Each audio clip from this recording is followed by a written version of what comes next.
There's so many people that don't say when they see something that really needs to be spoken about, because that was wrong.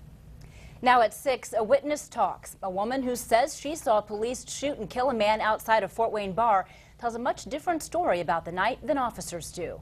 Good evening, I'm Heather Herron. And I'm Mark Mellinger. News Channel 15 first started uncovering the details of this shooting overnight this weekend. A lot of information has surfaced since Drew Blair brought you the story on First News Saturday. She's back in News Control tonight with the latest developments. Well, Mark and Heather, the question today is, did that Fort Wayne police officer do what he needed to do to protect himself and the community? Well, that's under investigation right now, but I talked to a lot of people with different takes.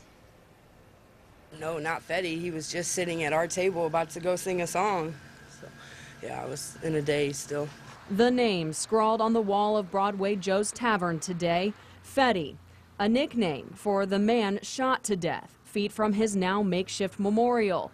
That's where police say they found Antron Pearson around 1 o'clock Saturday morning, armed and disobedient. The actions of somebody else can just change that in a heartbeat. And in fact, things evolve so quickly that officers almost have to rely on their training more so than comprehensive decision-making process. I mean, it's just seconds that you have to make a decision, and that decision typically is based on how you were trained. Fort Wayne Police Chief Rusty York says Officer Joshua Francisci did what he had to do when he showed up to Broadway Joe's on claims that shots were fired nearby.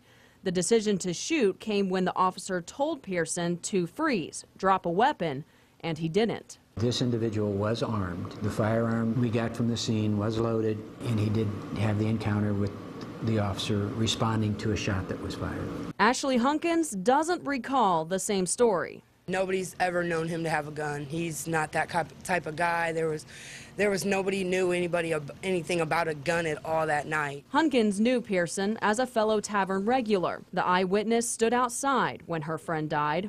I made eye contact with the cop as he was walking across the street, and all he said was stop and then open fire.